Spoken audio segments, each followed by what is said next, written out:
Cette histoire va vous choquer. Des parents tout le temps absents. Des enfants livrés à eux-mêmes, pourtant de l'extérieur tout semblait normal. Une famille calme, sans problème, sans histoire.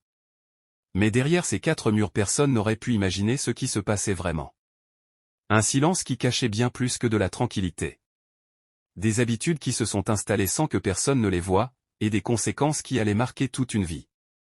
Et le plus inquiétant dans cette histoire, c'est que personne n'a rien vu venir.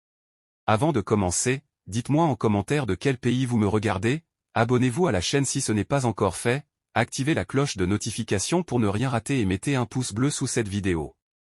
Votre soutien me motive vraiment à vous proposer encore plus d'histoires comme celle-ci. Pour comprendre ce qui s'est réellement passé, il faut revenir au tout début. Dans cette maison, tout semblait parfaitement normal. Chaque matin la même routine, le réveil qui sonne, les enfants qui se préparent rapidement. Marc et Élise déjà pressés, le travail n'attend pas, les discussions sont courtes. Dépêchez-vous, vous allez être en retard, puis la porte se referme, et la maison retrouve son silence. Le soir, c'était presque pareil. La fatigue prenait toute la place. Juste quelques mots échangés, ça va à l'école? Oui, vous avez mangé? Oui, puis plus rien. Chacun dans son coin, chacun dans sa fatigue. Et dans ce calme constant, tout semblait normal, trop normal. Nathan avait 11 ans. Un garçon discret qui parlait peu et qui observait beaucoup. Lina, elle avait 9 ans. Plus expressive autrefois. Mais avec le temps, elle s'était adaptée. Elle parlait moins. Observait plus. Et surtout, elle suivait son frère. Les après-midi étaient devenus leur monde. Un monde sans adultes. Sans règles claires. Sans regard extérieur. Un espace vide où tout était possible. Au début, ils rentraient de l'école. Posaient leur sac. Mangeaient ce que leurs parents avaient laissé. Faisaient leurs devoirs, puis venait ce moment de silence. Ce moment où il fallait s'occuper. Remplir le vide. Puis un jour leur père a pris une décision qu'il pensait simple, sans conséquence. Il n'utilisait presque pas son ordinateur. Il restait là posé. Inutile. Alors il l'a laissé à la disposition des enfants. Dans son esprit, c'était logique. Les occuper, les distraire. Remplir le silence. Éviter l'ennui. Il pensait bien faire. Il ne se doutait pas une seule seconde de ce que cela allait déclencher. Au début, tout était normal. Des jeux. Des vidéos. Parfois même quelques rires. Puis un jour un clic de plus et c'est là que tout bascula. Il tomba sur une scène qu'il n'arrivait pas à s'expliquer. Un homme et une femme qui l'un sur l'autre jouaient à un jeu. Un jeu qu'il n'avait jamais vu.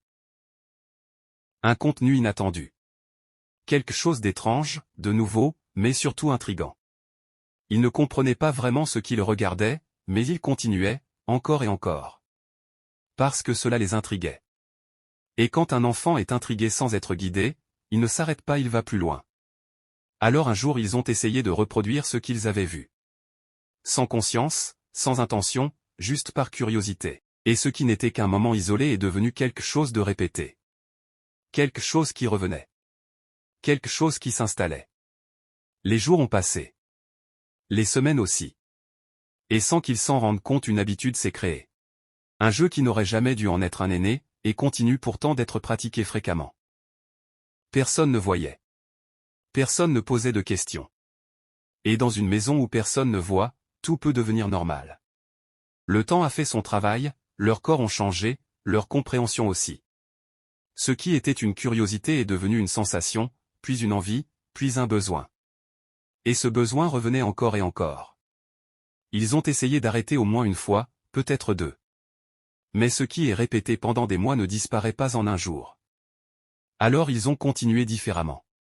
Plus discrètement, mais ils ont continué. Puis un jour Lina a commencé à avoir des nausées. Elle a attendu en espérant que ça passe, mais en vain. Au fond d'elle, elle avait déjà compris, alors elle s'est tournée vers Nathan comme toujours. Ils ont décidé seuls. Ils ont cherché une solution seuls. Sans aide. Sans conseil. Sans personne pour les guider. Si tu comprends à quel point une situation comme celle-ci peut aller loin sans que personne ne s'en rende compte, abonne-toi maintenant, parce que ce qui va suivre est encore plus lourd. Ce qui s'est passé ensuite n'a laissé aucune trace visible. Rien que les autres pouvaient voir. Rien qui pouvait alerter. Rien qui pouvait inquiéter. Mais à l'intérieur quelque chose s'était déjà abîmé. Quelque chose de profond. Quelque chose de silencieux.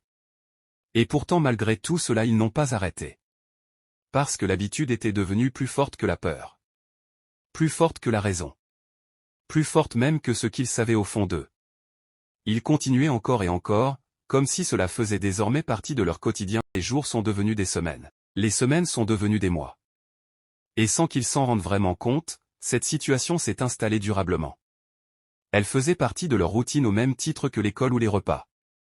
Quelque chose de caché, de silencieux, mais de régulier. Et c'est ainsi qu'elle a procédé à plusieurs interruptions volontaires. Les parents continuaient leur vie. Le travail, la fatigue, les responsabilités. Ils rentraient le soir épuisés.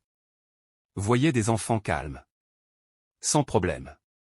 Sans crise. Et pour eux cela suffisait. Dans leur esprit tout allait bien. Ils n'avaient aucune raison de s'inquiéter. Les années ont fini par passer. Lentement mais sûrement. Et le temps a fini par les séparer comme c'est souvent le cas. Nathan a grandi. Il a quitté la maison, cherché du travail. Il en a trouvé un. Petit à petit il a construit sa vie. Un logement. Une stabilité. Puis une relation. Une relation simple qui a duré, et il s'est marié.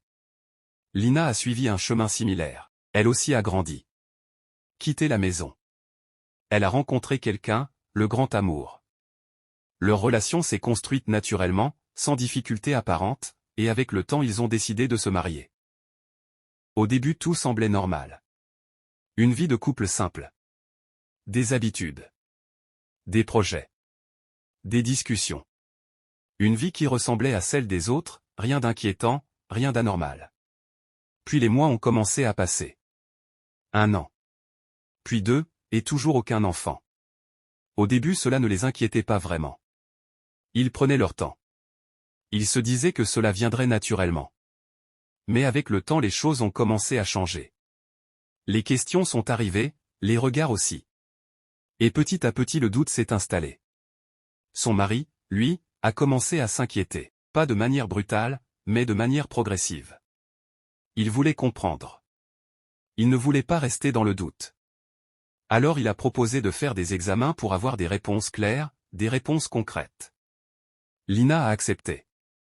Mais au fond d'elle quelque chose se réveillait, une peur, une inquiétude qu'elle ne voulait pas affronter. Comme si une partie d'elle savait déjà ce que les résultats allaient révéler. Ils sont allés à l'hôpital ensemble. Dans un silence particulier. Un silence différent de celui qu'ils connaissaient. Un silence rempli de questions. D'incertitudes. Lina regardait le sol, perdue dans ses pensées. Son mari essayait de rester calme. De ne rien montrer. Mais l'attente était difficile. Autour d'eux d'autres couples attendaient aussi. Certains parlaient. D'autres restaient silencieux. Mais tous étaient là pour la même chose. Le jour des résultats est arrivé. Ils sont entrés dans le cabinet du médecin. L'ambiance était calme. Presque trop calme. Le médecin a ouvert le dossier. Il a pris le temps de lire. De vérifier chaque ligne. Chaque détail sans se presser. Puis il a commencé à parler. Des explications. Des termes médicaux. Des phrases longues. Précises. Détaillées. Mais plus il parlait plus l'atmosphère devenait tendue. Le mari essayait de suivre, de comprendre. Mais quelque chose n'allait pas, quelque chose manquait. C'était comme si l'essentiel n'avait pas encore été dit. Lina elle ne disait rien. Elle écoutait. Mais au fond d'elle elle savait déjà. Puis le médecin s'est arrêté. Il a levé les yeux. Il les a regardés. Et dans ce regard il y avait déjà une réponse. Une réponse que personne ne voulait entendre. Il a pris une légère inspiration puis il a dit calmement, « Je suis désolé mais vous ne pourrez plus avoir d'enfant. » Momentanément c'était comme si le temps venait de s'arrêter. Le mari est resté immobile comme s'il n'avait pas bien entendu. Comme s'il attendait que le médecin corrige ses mots. Qu'il ajoute quelque chose. Mais rien n'est venu. Alors le médecin a repris. Toujours avec le même calme, les dommages sont importants, et ils sont liés à des interruptions répétées. Cette fois il n'y avait plus de doute. Les mots étaient clairs. Trop clairs que Marie a tourné lentement la tête vers Lina. Il l'a regardée longuement, cherchant une explication. Une réponse. Quelque chose qui pourrait donner du sens à ce qu'il venait d'entendre. Puis il a posé une seule question. Lina, c'est vrai? Lina n'a pas levé les yeux. Ses mains tremblaient légèrement. Son souffle était court. Et sans dire un mot elle a hoché la tête. Après ce jour-là, plus rien n'était comme avant. Le silence entre eux était presque étouffant. Son mari ne posait plus de questions. Mais il n'était plus le même. Il observait. Il réfléchissait. Et quelques jours plus tard il a pris une décision. Une décision ferme. Il a convoqué une réunion familiale. Tout le monde devait être présent, sans exception. Le jour de la réunion l'atmosphère était étrange. Lourde. Personne ne comprenait vraiment pourquoi ils étaient là mais tout le monde sentait que quelque chose n'allait pas. Les regards se croisaient. Les silences s'installaient. Personne ne parlait vraiment. Puis quelqu'un a fini par briser ce silence. Qu'est-ce qui se passe? Un simple mot mais qui a changé toute la suite. Tous les regards se sont tournés vers Lina. Elle n'était pas prête mais elle savait qu'elle ne pouvait plus fuir. Alors elle a pris une respiration et elle a commencé à parler. Au début, ses mots étaient hésitants. Sa voix tremblait. Puis petit à petit tout est sorti.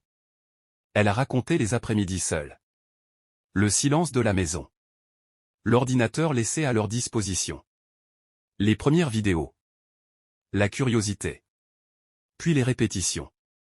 Les habitudes. Les décisions prises seules. Les conséquences. Tout, absolument tout. La pièce est devenue silencieuse. Certains n'arrivaient même plus à bouger. D'autres baissaient les yeux. Personne ne savait quoi dire. Quand elle a terminé, elle n'a même pas levé la tête. Elle attendait. Peut-être une réaction. Peut-être une parole. Mais rien ne venait. Puis son mari a pris la parole. Sa voix était calme. Trop calme. Comme s'il avait déjà pris sa décision. Il ne cherchait pas à comprendre. Il a simplement dit qu'il voulait divorcer. Le choc a été immédiat.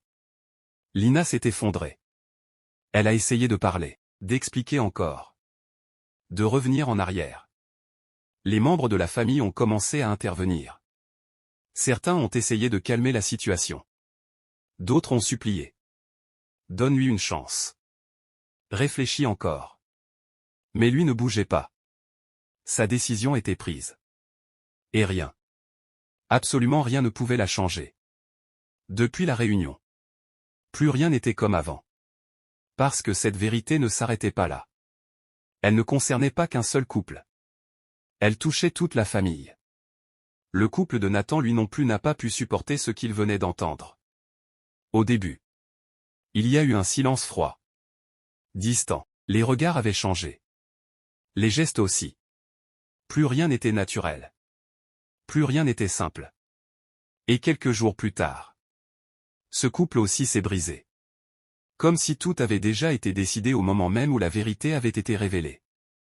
Et au milieu de tout ça il y avait les parents. Marc et Élise. Ils étaient là.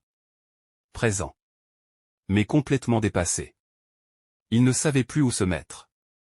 Ils ne savaient plus quoi dire. Ni quoi faire. Leur regard était vide. Comme s'ils cherchaient encore à comprendre comment tout cela avait pu arriver. Comment une maison calme avait pu cacher autant de choses. Comment leur absence avait pu créer autant de dégâts. Mais il était trop tard. Parce que certaines erreurs ne peuvent pas être réparées. Cette histoire nous rappelle une chose essentielle. Être parent ne se limite pas à nourrir, loger et protéger matériellement. Être parent c'est être présent, écouter, observer, guider, accompagner. Parce qu'un enfant laissé seul face à ce qu'il ne comprend pas ne reste jamais sans réponse, il en trouve une, mais pas toujours la bonne. Et certaines erreurs, même si elles semblent insignifiantes au début, peuvent avoir des conséquences irréversibles, des conséquences qui marquent toute une vie. Si cette histoire vous a touché, prenez une seconde pour liker la vidéo, abonnez-vous à la chaîne et activez la cloche de notification. Je vous partage régulièrement des histoires qui peuvent vraiment faire la différence. Si vous êtes un jeune parent, si vous aspirez à le devenir, ou même si vous êtes un grand-père ou une grand-mère soucieux de l'avenir de votre famille, je vous recommande vivement mon e-book, Comment protéger vos enfants des erreurs qui peuvent détruire leur avenir. Aujourd'hui, beaucoup d'enfants sont exposés très tôt à des influences, des contenus et des situations qui peuvent avoir de lourdes conséquences sur leur vie future. Pourtant, de nombreux parents ne savent pas toujours comment réagir, quoi surveiller ou quelles habitudes mettre en place pour réellement protéger leurs enfants. Dans cet e-book, vous découvrirez des conseils concrets, des principes éducatifs essentiels et des solutions pratiques pour mieux encadrer, protéger et accompagner les plus jeunes dans un monde devenu de plus en plus complexe. Pour le prix d'un repas ou d'un simple vêtement, ce guide peut peut-être éviter certaines erreurs qui détruisent des vies. Et même si vos propres enfants sont déjà adultes, ce livre peut être un cadeau précieux à offrir à vos fils, filles ou proches qui ont eux-mêmes des enfants. Parce qu'au final, protéger un enfant, c'est aussi protéger son avenir. Et surtout, partagez cette vidéo autour de vous à des parents, des futurs parents ou des familles concernées, parce que certaines histoires méritent d'être entendues avant qu'il ne soit trop tard. Le lien pour acheter l'e-book est dans la description, en commentaire épinglé et dans la bio, faites votre choix.